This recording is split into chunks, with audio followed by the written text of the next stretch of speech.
नमस्कार friends, again your takes मित्र में आप सबका स्वागत है।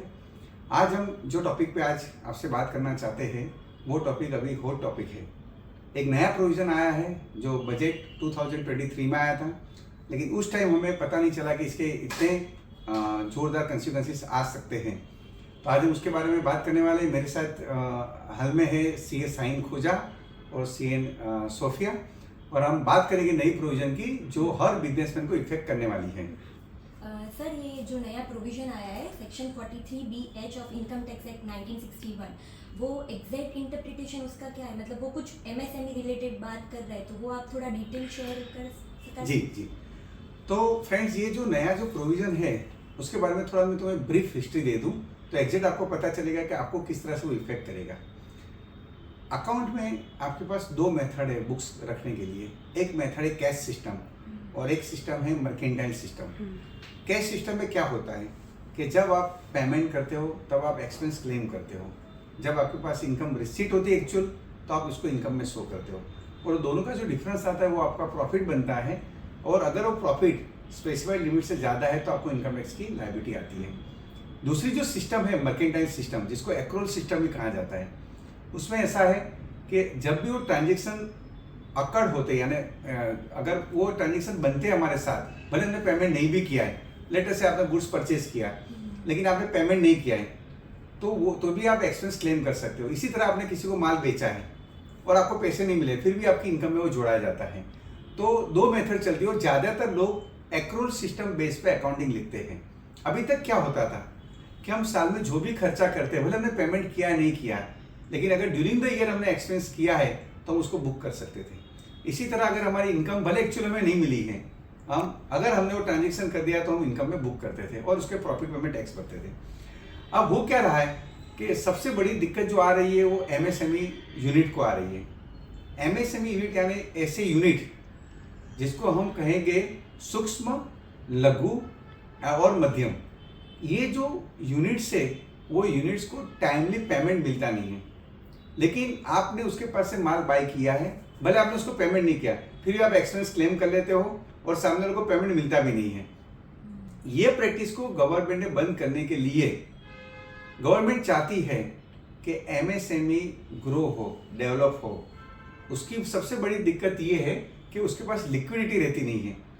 मान लो आपने किसी स्मॉल यूनिट से आपने बाय किया है माल और आपने उसको पेमेंट टाइम से नहीं किया, तो ऑब्वियसली कि उसको अगर पेमेंट टाइमली नहीं मिलेगा तो वो आगे वो भी पेमेंट नहीं कर सकेंगे। तो MSME सर्वाइव नहीं हो सकते हैं। तो वो उनको टाइमली पेमेंट मिले, इसके लिए सेक्शन 43BH इंट्रोड्यूस किया गया है। अभी सेक्शन 43B क्या है वो हमें शाहीन खोजा आपको समझाएगी। Section 43B of the income tax act 1961 हमें कुछ ऐसे एक्सपेंसेस की लिस्ट बताता है जो हम ओनली पेमेंट बेसिस पे ले सकते हैं। मतलब आपने लायबिलिटी ड्यूरिंग द ईयर इनकर की है, बट उसका पेमेंट अगर इनकम टैक्स रिटर्न की ड्यू डेट तक नहीं किया है तो वो डिसअलाउ हो जाएगा, जिसका मतलब ये है कि वो आपकी इनकम का पार्ट बन जाएगा। जैसे कि 43B के A to G क्लॉजेस में कुछ एक्सपेंसेस दिए गए हैं। For example tax duty, cess fee, contribution to provident fund, interest on loan to PFI। मतलब आपने PFI से लोन ली है, उसका इंटरेस्ट आपको इनकम टैक्स की ड्यू डेट से पहले करना है। इस सेक्शन 43B में एक क्लॉज H ऐड हुआ है। वो ऐसे एक्सपेंस की बात करता है जो हमने MSE से इनकर किए हैं। MSE मतलब माइक्रो स्मॉल एंटरप्राइज। मतलब अगर आपने परचेस ऑफ गुड्स या सर्विस ली है ऐसे सप्लायर से जो MSME की डेफिनेशन में कवर होता है। जैसे कि शाहीन ने समझाया, पूरे 43B सेक्शन में जो एक्सपेंस की लिस्ट दी है उसके लिए टाइम लिमिट है इनकम टैक्स रिटर्न की ड्यू डेट से पहले पेमेंट करने की। बट ये एक ही क्लॉज ऐसा है जिसको वो प्रोविज़न एप्लीकेबल नहीं होगा। मतलब ये क्लॉज ऐसा है जिसकी टाइम लिमिट MSME एक्ट में दी गई है, वो हम आपको इस वीडियो में आगे बताएंगे। पर हमें एक क्वेश्चन होता है कि गवर्नमेंट इस प्रोविज़न को क्यों लाई है। लोग क्या करते हैं कि छोटे छोटे एंटरप्राइजेस से परचेस करके उनको पेमेंट बहुत लेट करते हैं और खर्चे का डिडक्शन ले लेते हैं, जिसकी वजह से छोटे एंटरप्राइजेस को लिक्विडिटी के इश्यूज आते हैं। इसीलिए गवर्नमेंट ने MSE की हेल्प करने के लिए ये क्लॉज ऐड किया है। अब हम ये जानते हैं कि MSME एंटरप्राइज किसे बोलते हैं। जैसे कि आप स्लाइड में देख सकते हैं कि माइक्रो एंटरप्राइज मतलब जिसका investment in plant and machinery 1 crore से ज़्यादा नहीं है एंड टर्नओवर 5 करोड़ से ज़्यादा नहीं है, वो माइक्रो एंटरप्राइज में फॉल होते हैं। And same way small enterprise जिसका investment in plant and machinery 10 crore से ज़्यादा नहीं है एंड टर्नओवर 50 करोड़ से ज़्यादा नहीं है। और मीडियम एंटरप्राइज जो हमने स्लाइड में हाईलाइट किया है, जिसका investment in plant and machinery 50 crore से ज़्यादा नहीं होना चाहिए एंड टर्नओवर 250 करोड़ से ज़्यादा नहीं होना चाहिए। पर ये जो पेमेंट की टाइम लिमिट जो हम आगे बताएंगे वो मीडियम एंटरप्राइजेस को एप्लीकेबल नहीं होगी। अब हमें ये क्वेश्चन होता है कि ऐसे कौन से एक्सपेंसेस हैं जो इस क्लॉज में कवर होते हैं। For example purchase of goods यानी कि माल की खरीदी जो हम करते हैं, सर्विसेज के केस में professional service, repairs and maintenance service, advertisement service etcetera. However यहाँ हम सिर्फ वो एक्सपेंस की बात कर रहे हैं जो हमने एमएसई एंटरप्राइज से इनकर किए हो। अब एज ए बायर हमें कैसे पता चलेगा कि हमारा जो सप्लायर है वो एमएसई की परिभाषा में कवर होता है या नहीं? तो इसके कुछ स्टेप्स हैं, जैसे कि हम एमएसएमई की जो साइट है msme.gov.in उस पर बिजनेस कैटेगरी एंड सप्लायर का नेम डाल के भी चेक कर सकते हैं। अदरवाइज़ हम सप्लायर को डायरेक्टली पूछ सकते हैं कि क्या वो एमएसई की परिभाषा में कवर होता है। हम डायरेक्टली सप्लायर का इनवॉइस भी चेक कर सकते हैं कि क्या सप्लायर ने उनका रजिस्ट्रेशन नंबर इनवॉइस पे लिखा है या नहीं। लेकिन ये सेक्शन 43B(H) है, उसकी एप्लीकेबिलिटी के लिए सप्लायर का रजिस्टर होना ज़रूरी नहीं है। अब अगर हमने ये डिसाइड कर लिया कि हमारा सप्लायर एमएसई की परिभाषा में कवर हो जाता है, तो उसको पे करने की टाइम लिमिट क्या है? यहाँ पे 2 केसेस बन सकते हैं। या तो हमने अपने सप्लायर के साथ रिटर्न अग्रीमेंट किया है जो 45 डेज से ज़्यादा का नहीं हो सकता, या तो हमारा ऐसा कोई भी रिटर्न अग्रीमेंट नहीं है। सेकेंड केस में अगर कोई रिटर्न अग्रीमेंट नहीं है तो उस केस में आपको 15 डेज मतलब 15 दिन में जब से आपने गुड्स परचेज किए या तो जब से आपको सर्विसेज रेंडर हुई तब से पेमेंट कर देना है।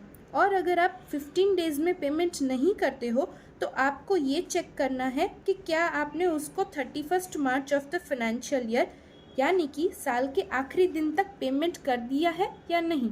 अगर आपने नेक्स्ट फाइनेंशियल ईयर में पेमेंट किया है तो आपको ये अश्योर करना है कि आप वो payment 15 days from the appointed date में कर देते हो, नहीं तो वो एक्सपेंस नेक्स्ट फाइनेंशियल ईयर में अलाउड होगा और करंट फाइनेंशियल ईयर की इनकम में ऐड हो जाएगा।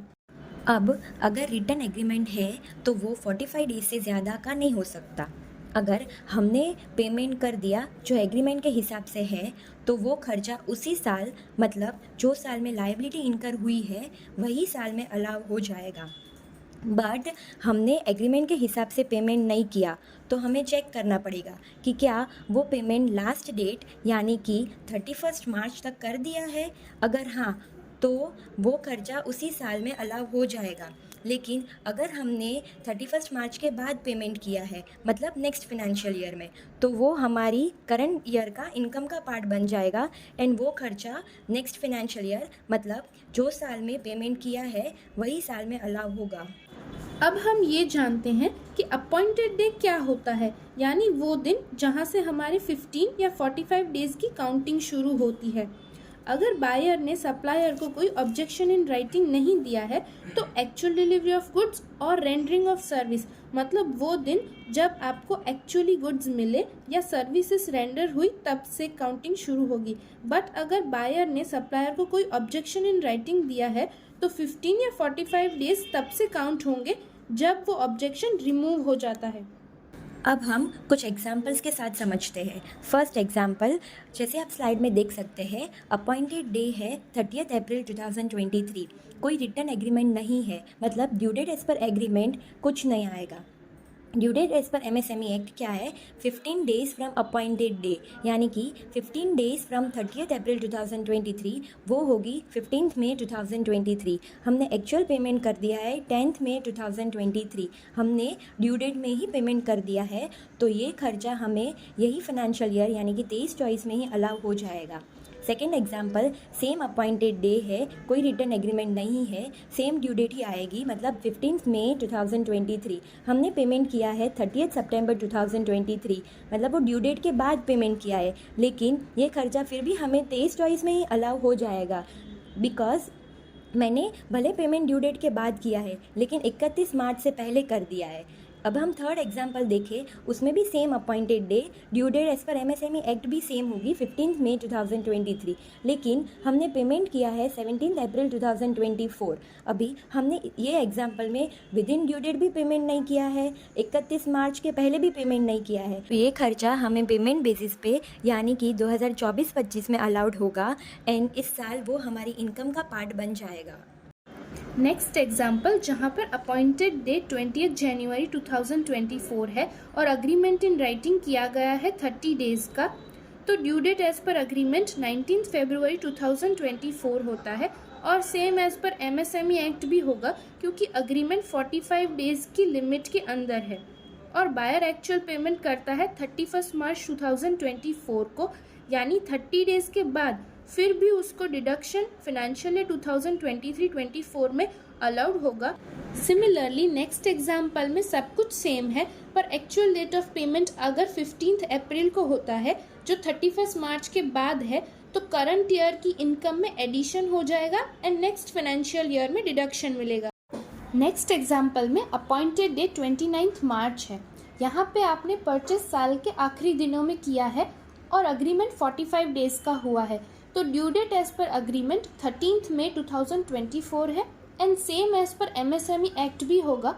यहाँ पर एक्चुअल डेट ऑफ पेमेंट 5 मई 2024 है जो विद इन ड्यू डेट है पर आफ्टर 31 मार्च है, लेकिन फिर भी आपको डिडक्शन करंट फाइनेंशियल ईयर में मिल जाए।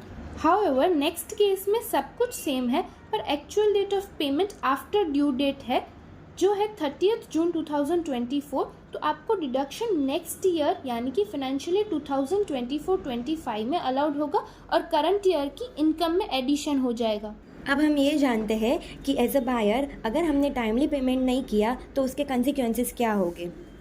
तो अब हमने 15 एंड 45 डेज़ की जो लिमिट एमएसएमई एक्ट में दी गई है उसके अकॉर्डिंग पेमेंट नहीं किया तो हमें वो पेमेंट विथ इंटरेस्ट करना पड़ेगा एंड वो जो इंटरेस्ट का कंपोनेंट है वो ना ही एमएसएमई एक्ट में अलाउ होगा एंड ना ही इनकम टैक्स एक्ट। और section 43B of income tax act 1961 भी यही बोलता है कि अगर वो पेमेंट मैंने जो टाइम लिमिट एमएसएमई एक्ट में दी गई है उसके अकॉर्डिंग नहीं किया और ना ही साल के आखिरी दिन तक वो पेमेंट किया तो वो खर्चा ये साल में अलाउ नहीं होगा एंड वो खर्चा पेमेंट बेसिस पे यानी कि जो साल में पेमेंट किया वो साल में अलाउ हो जाएगा।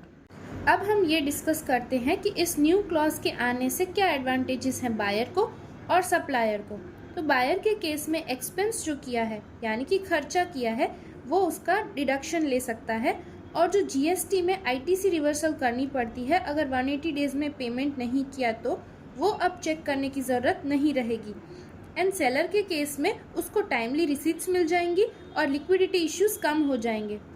अब हमें एज अ सप्लायर क्या करना है। फर्स्ट ऑफ ऑल हमें हमारे बायर को ये बता देना है अगर हम माइक्रो या स्मॉल एंटरप्राइज की परिभाषा में कवर हो जाते हैं तो, और अगर सप्लायर एमएसएमई एक्ट में रजिस्टर्ड नहीं है तो सप्लायर के लिए ये एडवाइजेबल है कि वो एमएसएमई एक्ट का रजिस्ट्रेशन करवाए एंड उद्यम सर्टिफिकेट ऑब्टेन कर ले।